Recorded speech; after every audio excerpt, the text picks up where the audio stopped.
Welcome. You're listening to Ask the Doulas, a podcast where we talk to experts from all over the country about topics related to pregnancy, birth, postpartum, and early parenting. Let's chat. Hello. This is Kristin with Ask the Doulas, and I am so excited to chat with Linzay Davis today. Linzay is the founder of The Park, and she is a mom of two. And The Park is a consulting agency which is focused on helping businesses create equitable and inclusive parental leave policies and programs that support women and keep them in the workforce after they become moms. 6 weeks after returning from her own maternity leave, Linzay quit a job that she loved because becoming a working mom of a newborn and a toddler in the middle of a global pandemic became too much. She quickly realized the system for working moms in the U.S. is broken, and so she started The Park to fix it. Welcome, Linzay. Hi, thank you so much for having me. So what an awesome story to really see a problem and go ahead and start a business to help make it more equitable in the workforce. Yeah, I had such a challenging time through my maternity leave and then getting back to work as a working mom. And I figured I couldn't possibly be the only mom out there is struggling with all of that. So I created The Park to hopefully make it a little bit easier for all of us moms that are trying to make it all happen. Yes. So tell us a bit about The Park and how companies can connect with you. Yeah. So like you mentioned, I started The Park because I had just not a very pleasurable maternity leave situation. It was unpaid. I had no idea what I was doing. I thought I had set myself up for success and my team when I was on leave, but I had such a small team. And when I got back to work, it just was like, I never felt like I was going to get my head above water. And if you live in a state, like I live in California where we have state-sponsored leave, and It's just so challenging to navigate. And there's so many nuances and there's so many parts of maternity leave that are historically holding moms back in the workforce. And I saw the gender inequities. And so I decided that I needed to get that information out there. So I started working with companies to help them make more equitable and inclusive parental leave policies so that they can have a more diverse workforce that includes moms, because so many women leave the workforce after they have babies because it's just too challenging. And maternity leave is a big part of that. So I work with companies to make their policies better. I work with moms to help them navigate maternity leave. I make reels upon reels on Instagram just to help moms figure out how to apply for statewide sponsored leave programs and just how to even write your out of office email when you go on maternity leave. So that's all to say, check me out on Instagram. I'm at The Park Consulting everywhere, LinkedIn, Instagram.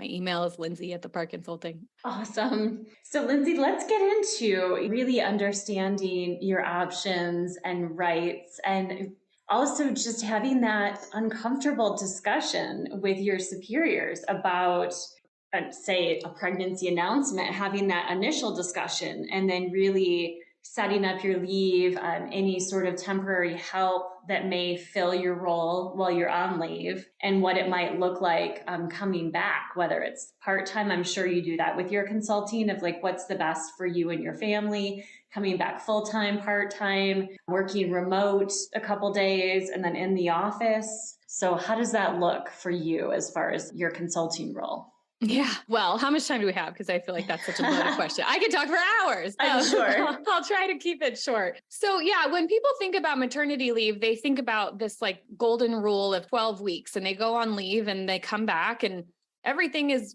perfect and fine. But really, when I look at maternity leave and parental leave, I look at it so much farther. It's so much more encompassing. It's the weeks and months before you go on leave. It's the weeks and months that you're on leave. And then it's the weeks and months that you return to your job as this new person. You're a mom now. Like everything has changed, and society doesn't really set us up to really accept that new person that we become when we come back to work. So Exactly. that's all to say, I think that it's so important to support moms even before your baby is a glimmer in your eye, before you're even pregnant, before you're thinking about adopting. Like, think about your options, consider your options. What's your parental leave policy at your office? What's the culture like? Have people gone on leave before? It's not too late if you're already pregnant or if you're already in your adoption process to think about these things. But I encourage women to think about this far ahead of time so that they're not pregnant and feeling like they're up against a wall and have to figure everything out when their hormones are in flux. And I know for me, I was crying every day about everything. So like maybe think about it before you get to that point. But yes, if you're family planning, include that. And also just your plan career-wise for moving up within the company you're at or on to other jobs. So yeah, exactly. We spend so much time at work. So make sure that it's a place that you enjoy being at, because especially once you have your baby, it's going to be a place that is really pulling you away from your family. So make sure it's a good place to be and the culture is accepting. But so going back to just the first things, like telling your boss that you're pregnant, like I said, look at the culture. What is it like? Can you just go to your boss and be like, hey, I'm so excited to tell you I'm pregnant. And your boss is going to give you a hug and say, amazing, that's awesome. Don't worry about anything yet. We'll take care of everything down the line. Or do you have a promotion on the line? Or do you have a review coming up in the next few weeks? Legally, you're protected when you tell your boss that you're pregnant. Culturally, though, that might not necessarily be the case. And I don't want you to be the martyr unless you're willing to be, but if you're going to have a review or a promotion, that's something that's really important coming up in the next couple of weeks. Maybe you wait just a couple more weeks and hide your pregnancy if you can. But also remember that once you tell your boss, you're now protected under several policies and protections through the federal government and likely through your state government also that make it so they can't fire you for being pregnant, because we all know that used to be something that happens and hopefully it's not happening anymore. Exactly. So every state has different laws as far as breaks, but of course for breastfeeding and pumping moms, having the dedicated space to be able to pump and store milk and take those breaks is also a big part of navigating coming back to work. How do you work with companies in that way and really making sure they're set up, especially those that don't have a lot of female employees? Yes. So like I said before, we go back to work at this magical 12-week mark, hopefully later, and we're just supposed to go back to work like nothing has changed. But unfortunately, a lot has changed, and you are likely, or there are a lot of moms that choose to breastfeed. And when you don't have your baby at work with you, you're going to have to pump. And so legally, we are protected. All new moms, when they go back to work, are legally protected to take break time to express milk whenever they have the need to do so. And we also are legally protected to have a safe, comfortable space to do this. And the safe, comfortable space is room with no windows on it, or if there are windows, it has a screen on it and a door that locks. Exactly. So you're not in the bathroom, you're not in like an office that people are going in and out of. You legally have these rights. So if you get any pushback from any of your managers or supervisors that say that you can't take this time to pump, they are legally in the wrong. So it's so important to advocate for yourself and know your options and what you're legally entitled to. So just stand up for yourself, advocate for yourself. And when you go back to work, you're just this strong, badass mom. So remind them of that. Totally. Indeed. And also, navigating childcare. So you had a child during the pandemic, and it is more challenging to find a childcare center, licensed in-home childcare. All of it is so much more challenging during pandemic times than even before. And even then you had to get on a wait list as soon as you knew you were pregnant. So navigating the times for pickup and drop off and the sick policies and your own flex and vacation and sick days that would need to be used if your child was sent home from daycare, for example. Yeah, it's complicated. Like I was 10 minutes late to our call this morning because I had to take my kids to the doctor this morning and things just took longer than I expected. And if I wasn't talking to a doula, maybe that would have been a little bit more complicated to explain, but it's so important to that's why I was saying earlier, plan ahead.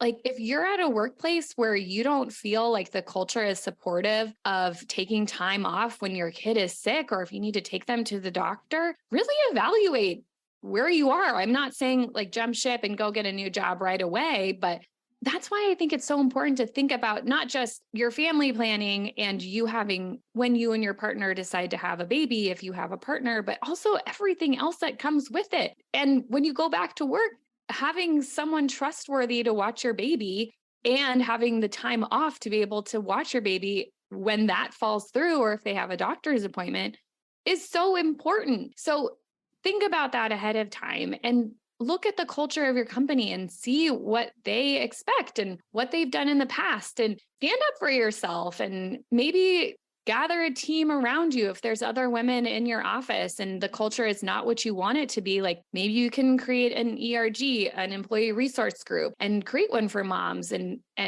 change the culture so that it is supportive and your manager does understand you can't go to work because you have to take your baby to the doctor or your daycare falls through. There's so many moving parts. It's all the moms know. I'm preaching to the choir here. Exactly. And even if you have a nanny in your home, if the nanny's ill, then you need to stay home. So yeah, backup, plan B, plan C, plan D. Exactly. Yeah. And hopefully your partner has a flexible schedule and vacation and flex time. So the partner can also, share in the load as far as just managing everything. And when you have more than one child, it gets even more complex than just the newborn. Yeah. So, I tell my doctor all the time when I take my kids to the doctor when they're sick, I'm like, I don't know how people do this. How do they have more than 2 kids? Because I feel like we're constantly sick and constantly at the doctor, but we all make it work. Exactly.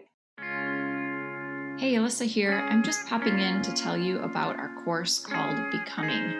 Becoming a Mother is your guide to a confident pregnancy and birth, all in a convenient 6-week online program.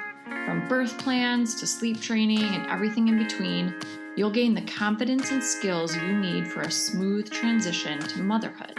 You'll get live coaching calls with Kristin and myself, a bunch of expert videos, including chiropractic care, pelvic floor physical therapy, mental health experts, breastfeeding, and much more. You'll also get a private Facebook community with other mothers going through this at the same time as you to offer support and encouragement when you need it most. And then, of course, you'll also have direct email access to me and Kristin, in addition to the live coaching calls. If you'd like to learn more about the course, you can email us at info@goldcoastdoulas.com or check it out at thebecomingcourse.com. We'd love to see you there.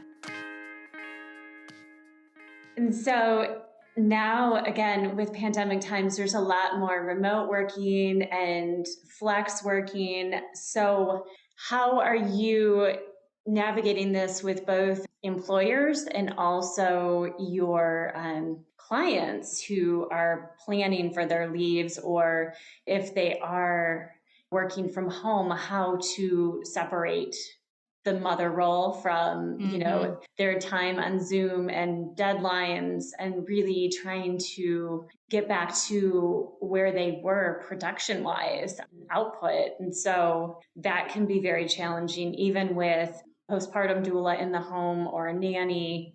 There's still the cries that you respond to, things that need to be done, so distractions. So I'm sure you do some coaching on staying focused and even setting some breaks within the schedule to see your children. Yeah. So COVID was a really terrible thing that we all went through, but there were some silver linings. And one of those silver linings was everybody had to stay home and figure out how to work from home. And there are definitely pros and cons to that. Working from home is great because you don't have your commute. You can work in your pajamas. Like you're there for, say, if you have a newborn and your nanny is taking care of your newborn. And before you were going into work and having to pump, well, now you can just take quick little breaks to go breastfeed your baby, but you're at home. So you hear every single cry, Exactly. every single whine, every time that somebody needs a snack, you can hear it through your office door. And it can be so challenging. So like you said, setting some really good boundaries and setting expectations with your managers, with your family members, with your caregivers, it's going to be the best path to success. So, and also setting yourself up for that, like knowing that you're going to be at home and you're going to hear your baby cry and it's going to be okay because you trust your caregiver to take care of them and learn their needs. We all know that mom knows best, and you could just like go in there and swoop them off their feet and do whatever you need to do. And then they're going to be a happy kid. But then your caregiver is never going to learn to have those intimate moments with your child. So Yes. That's all to say, setting expectations with yourself and with everyone else involved, communicating with them, letting your boss know that you do have a baby on the other side of the wall. And if you really need to, in the middle of a meeting, take a moment to go soothe them or feed them or whatever it is, let your boss know ahead of time. So it's not this thing that becomes a negative. It's just part of your work schedule that needs to get done every day. Exactly. We work with a lot of executives in Gold Coast that really do focus a lot on that planning during maternity leave and want to set themselves up for success when they return. So they hire either our sleep consultants and or our overnight postpartum doulas to ensure that they're getting rest. And then when they're back to work, they have a system in place. So they may have an overnight doula like 3 nights a week. So they have at least some staggered full nights of rest where someone is caring for baby and they're able to, again, get back into their career without having so many bumps. Yeah, I mean, that is one of the most important things for all parents, especially in the newborn stage, but it's getting enough sleep to even function to go back to work. This holy grail of 12 weeks that I've mentioned is just what we've been brainwashed into thinking is the perfect amount of time for us to be this well-rested, perfect mom that's ready to go back to work, but that's just not the case. And so having an overnight support system like a doula or your partner is a really good option. So to share those responsibilities, because if you have to go back to work, you're not going to be a very productive employee and you're going to struggle to be that number one mom if you don't have enough rest. So pull in your support system, make sure you're asking for help, set expectations with your partner. When my husband and I had our children, we both decided that because I had the milk, I was going to be doing the breastfeeding at night. And if the diaper needed to be changed, which it didn't always need to be, we learned that the second baby. Right. You don't always have to change the diaper every single time they wake up. And then if the diaper needed to be changed, I passed over the baby to my husband and he took over those responsibilities. But even better if you can have an outside resource like an overnight night nurse or a doula to help you out with that process. No shame at all. You're just getting enough rest so that you can be a functioning human during the day, especially if you have to go to work. Exactly. And again, being sleep deprived, it just adds up. And if your partner's going back to work within 2 days or 2 weeks or whatever that leave is, then it really is falling on you. So they could be rested to, again, get back to work and, have the regular pressures of everyday work life. So I think really the importance of asking for help, whether it's family, friends, hiring help, and then also understanding the signs of perinatal mood disorders and being sleep deprived is one of the biggest factors.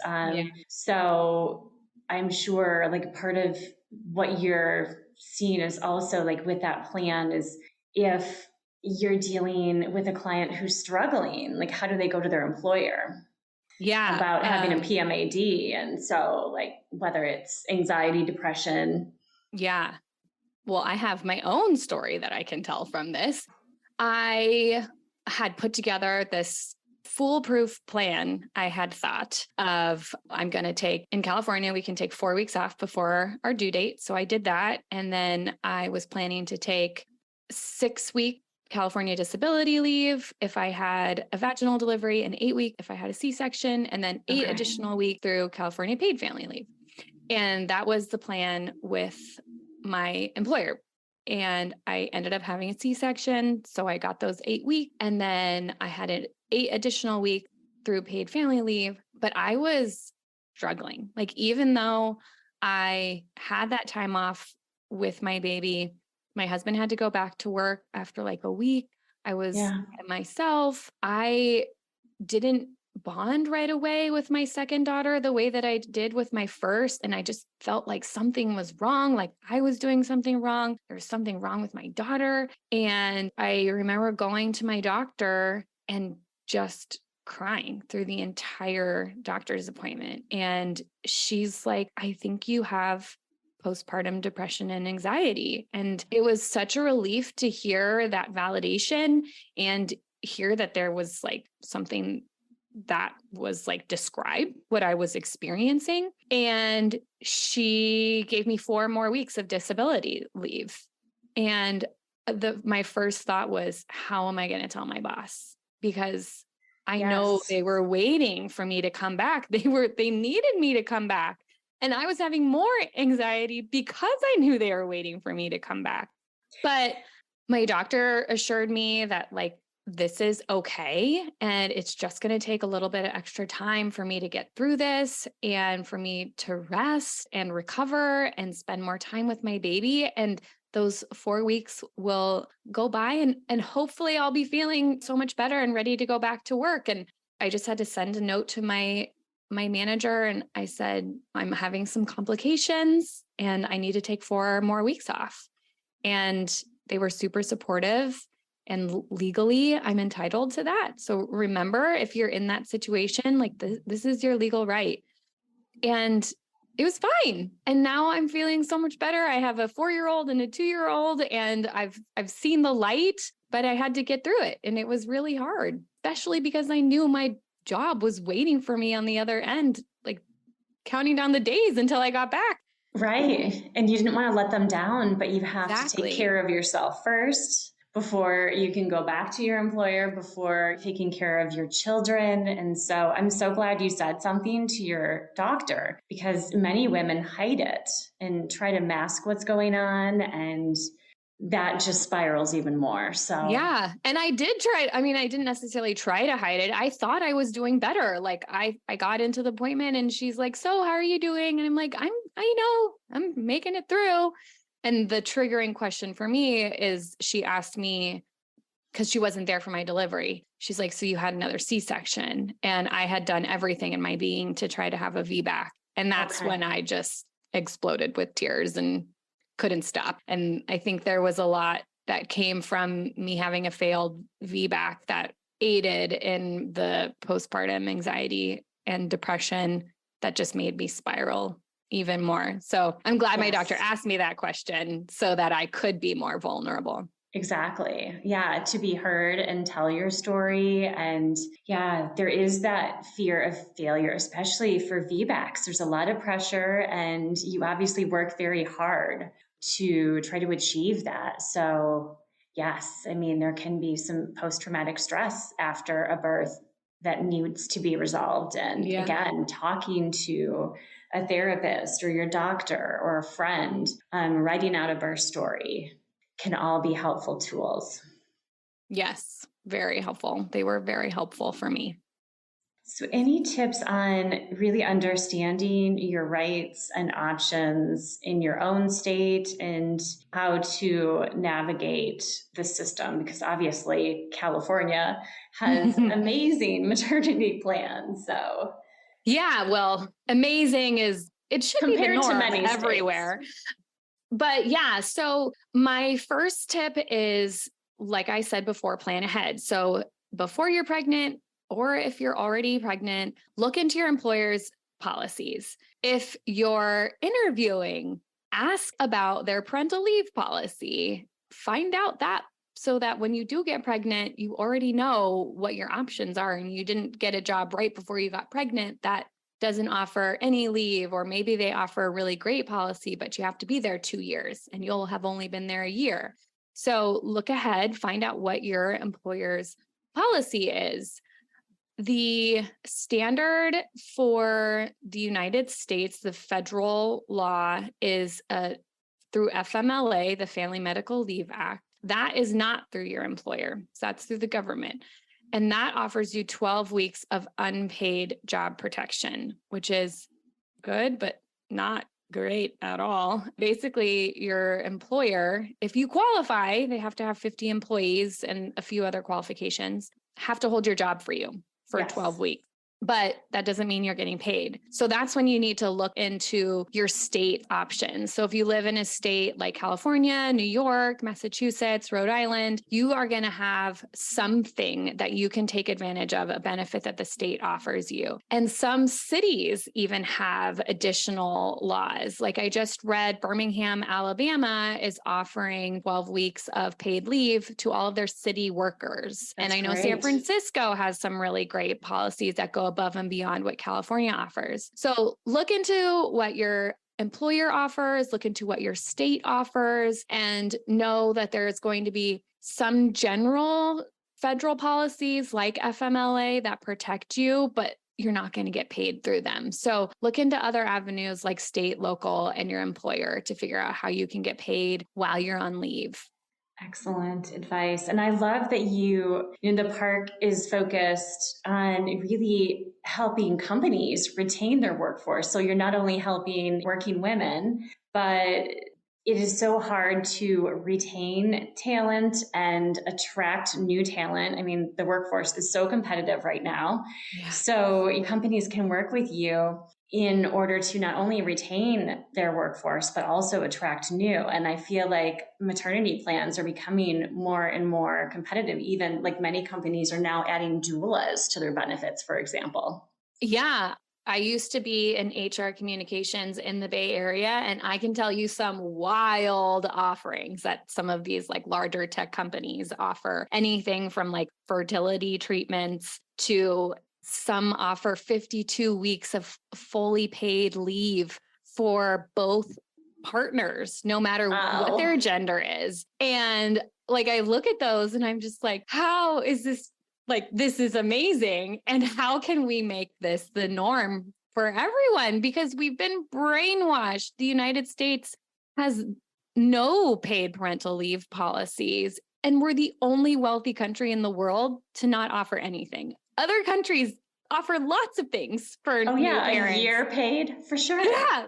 And we're the only ones, and we just think it's normal, but it's not. So no, not at all. Not at all. So I work with companies to try and make their policies better. And I use better with air quotes because that's going to be different for every company and what their employee population looks like. I try to encourage all of my clients to create policies that are equitable. So what that means, it's the same for all genders. So we're not using terms like primary parent, secondary parent. What does that mean? Like, right. No. Or even birthing and non-birthing, because there's so many different ways for families to start families these days. And we don't want to leave out people or make people feel like they're being singled out by saying birthing and non-birthing or primary caregiver. Right. With surrogacy, adoption, so many different. Exactly. And it's so important for gender equity in the workplace for men to be taking the same amount of leave as women. Yes. We've been historically just told that women need more time than men, and men can go back to work after 2-3 weeks. Maybe if they're lucky, they get 6 weeks, and that the woman stays home for at least 12 weeks with the baby. But what happens in that discrepancy. In those 10 weeks, that's a lot of time that the man can be at work, getting a promotion, getting salary bump, while the woman is at home taking care of her baby and probably getting looked over for promotions. Or maybe there's like this big travel opportunity that's coming up, and women will just get overlooked completely because we just assume she needs to be home with the baby. So I advise all of my clients to look at all of their policies from a gender equity lens to make sure that they're not purposely saying things and doing things that could be setting women back in the workforce. Yes. You're doing so much important work. I really appreciate you sharing all of your wisdom with our audience, Lindsay. I could talk to you forever. So let's keep collaborating. You. It's been so fun. I could talk about this all day long. So if you ever want me to come back, I'm here. Okay. So again, why don't you share your social media links? I know your website is theparkconsulting.com.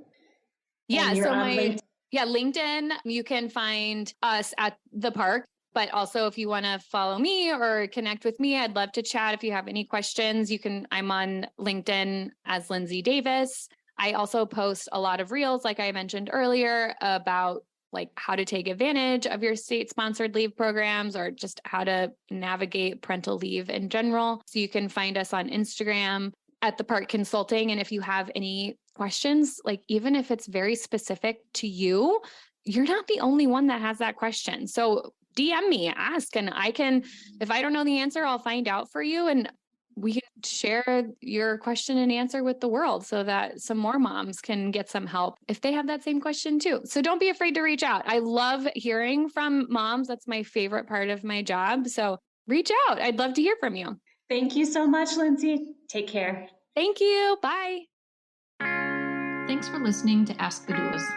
For more information about Gold Coast Doulas, visit us on our website, goldcoastdoulas.com. We're also on Instagram, Facebook, and YouTube. If you like this podcast, please subscribe and give us a 5-star review.